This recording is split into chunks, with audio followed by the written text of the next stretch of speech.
Election commission যেভাবে ইলেকশনটা conduct করে এর পুরোটাই ছিল under the guidance of the bureaucracy. 2018 সালে 80% কেন্দ্রে রাতের বেলায় ব্যালট পেপারে সিল মেরে আওয়ামী লীগের বিজয় নিশ্চিত করে রাখা হয়। 2008 নির্বাচন নিয়ে তদন্ত করা উচিত। কেন উচিত? 2018 নির্বাচনের ভোট গ্রহণ হয়েছে 80.8%, আর 2018 হয়েছে 88।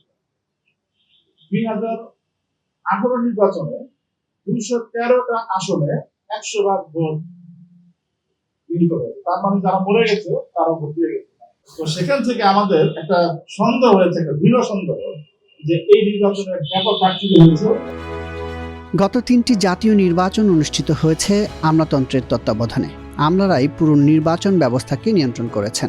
অন্যদিকে 2008 সালের নির্বাচনেও ব্যাপক কারচুপির তথ্য প্রমাণ পাওয়া গেছে। এসব বক্তব্য জাতীয় নির্বাচন 2014, 2018 এবং 2024 তদন্ত কমিশনের।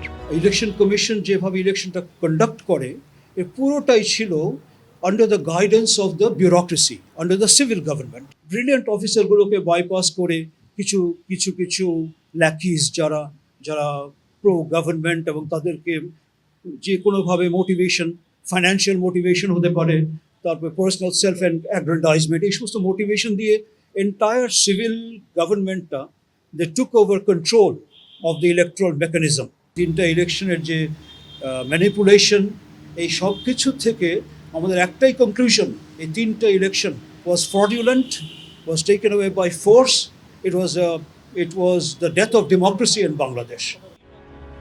কমিশনের সদস্যরা জানান, এই 3টি নির্বাচনে ছিল আওয়ামী লীগের মাস্টার প্ল্যানের অংশ। 2014, 2018 আর 2024 ইলেকশন, 3টা ইলেকশন বটে, কিন্তু এটার মাস্টার প্ল্যান কিন্তু একটা। এই মাস্টার প্ল্যানটা হয়েছে 2008 সালের পরে, যখন ফার্স্ট ইলেকশনটা হলো, যখন 2008 সালে আর্মিদের আন্ডারে ওই সময় কেয়ারটেকার গভর্নমেন্ট ছিল। ওই ইলেকশনের পরে অনেক যে কারণ সেগুলোর মধ্যে যাচ্ছি না, কারণ ওটা আমাদের টার্মস অফ রেফারেন্সে ছিল না, কিন্তু ওখান থেকেই একটা স্ট্র্যাটেজি ছিল যে কেয়ারটেকার গভর্নমেন্টটাকে বাতিল করা। কেয়ারটেকার গভর্নমেন্ট সিস্টেমটা বাতিল করার জন্য 2011, 15th অ্যামেন্ডমেন্টে ওটা বাতিল করা হয়। এবং আপনারা জানেন কারা কারা ছিলেন, আমি স্পেসিফিক্যালি মুহূর্তে সবার নাম বলছি না, রিপোর্টে সব এসছে। এবং ওই সময় কেয়ারটেকার গভর্নমেন্টটা বাতিল করার পিছনে একটা লং টার্ম স্ট্র্যাটেজি ছিল। সেই লং টার্ম স্ট্র্যাটেজি হচ্ছে ইভেনচুয়ালি যে রুলিং পার্টি যতদিন ক্ষমতায় থাকতে পারে, যে কোনো স্ট্র্যাটেজিতে, যে কোনোভাবে, এখন তার জন্য কেয়ারটেকার গভর্নমেন্ট ওয়াজ আ রোড ব্লক, একটা বাধা ছিল। এই নির্বাচনগুলোতে কী ধরনের অনিয়ম ও কারচুপি হয়েছে তার সারসংক্ষেপ তুলে ধরে তদন্ত কমিশন। 2018 সালের নির্বাচনের রাতেই 80% ভোট পড়েছিল বলে জানায় কমিশন। 2014 সালে 153টি আসনে বিনা প্রতিদ্বন্দ্বিতা এবং অবশিষ্ট 147টিতে প্রতিদ্বন্দ্বিতার নির্বাচন ছিল সম্পূর্ণ সাজানো এবং সুপরিকল্পিত। রাষ্ট্রের সর্বোচ্চ পর্যায়ের সিদ্ধান্ত অনুযায়ী আওয়ামী লীগকে ক্ষমতায় রাখতে এই বন্দোবস্ত করা হয়েছিল। 2018 সালের নির্বাচনকে প্রতিদ্বন্দ্বিতামূলক করার মিশন গ্রহণ করে বিএনপি সহ অন্যান্য বিরোধী দল তাদের শুধু প্রসারী পরিকল্পনা বুঝতে না পেরে নির্বাচনে অংশগ্রহণ করে।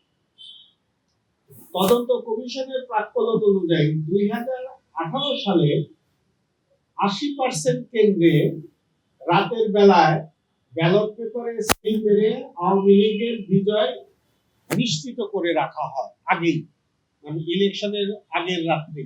আওয়ামী লীগকে জেতাতে প্রশাসনের মধ্যে এক ধরনের অসৎ প্রতিযোগিতা ছিল, ফলে কোনো কোনো কেন্দ্রে ভোট প্রদানের হার 100%-এরও বেশি হয়ে যায়। জাতীয় নির্বাচনে ইভিএম ক্রয় ও সরকারি অর্থ ব্যয়ের তথ্যও তুলে ধরেন কমিশনের একজন সদস্য। তৎকালীন প্রধানমন্ত্রীর যে নিরাপত্তা উপদেষ্টা তারেক আহমেদ সিদ্দিক এবং তার অনুসারী কিছু সামরিক কর্মকর্তা তারা জোর করে এটা নির্বাচন কমিশনের উপর চাপিয়ে দিয়েছিল, এবং এখানে তার যে সংশ্লিষ্ট টাইগার আইটি, সেখান থেকে সফটওয়্যার প্রথম সাপোর্ট দেওয়া হতো, এবং এই প্রকল্প বাস্তবায়ন, প্রকল্প প্রণয়ন এবং প্রকল্পের স্টিয়ারিং কমিটি গঠন এবং সরাসরি ক্রয়ের যে আদেশ নির্বাচন কমিশন দেয়, পুরো প্রসেসটা এত দ্রুত হয়েছে যে যে বাংলাদেশের প্রেক্ষাপটে এটা অত্যন্ত অস্বাভাবিক। এবং এখান থেকে আমাদের সন্দেহ হয় যে আসলে এটা নির্বাচন কমিশনের প্রকল্প কিনা। পরে আমরা যখন কমিশনের কর্মকর্তাদের ডেকে ডেকে জিজ্ঞাসা শুরু করলাম, তখন আস্তে আস্তে কিন্তু বেরিয়ে আসলো যেটা আসলে নির্বাচন কমিশনের কোনো প্রকল্প ছিল না। এবং আমরা যখন বিভিন্ন সবার কার্যবিবরণীগুলি দেখলাম, ইভিএম এর দাম কত হতে পারে এটা নিয়ে তারা লিখেছে ইভিএম বাজারে সহজলভ্য নয়, ইন্টারনেটে সার্চ দিয়ে তারা কিছু পান না। আপনারা যে কেউ আজকে গুগলে গিয়ে যদি সার্চ দেন ইভিএম ম্যানুফ্যাকচারিং যদি সার্চ দেন শত শত প্রতিষ্ঠান পাবে, তারা একটা প্রতিষ্ঠান খুঁজে পায় নাই। তারা সেনাবাহিনীকে তারা দায়িত্ব দিয়েছে, দাম তারা ঠিক করে দিবে। প্রকল্প এটা কিন্তু ইভিএমটা ব্যবহার করে নির্বাচন কমিশন।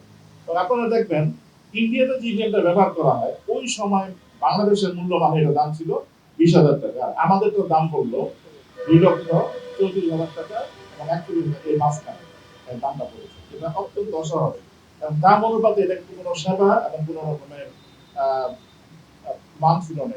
এর আগে রাষ্ট্রীয় অতিথি ভবন যমুনায় প্রধান উপদেষ্টা ডক্টর মোহাম্মদ ইউনূসের কাছে তদন্ত প্রতিবেদন হস্তান্তর করেন জাতীয় নির্বাচন তদন্ত কমিশনের সদস্যরা। এ সময় নির্বাচনে ডাকাতি যেন আর ফিরে আসতে না পারে সেজন্য ব্যবস্থা নিতে হবে বলে মন্তব্য করেন প্রধান উপদেষ্টা।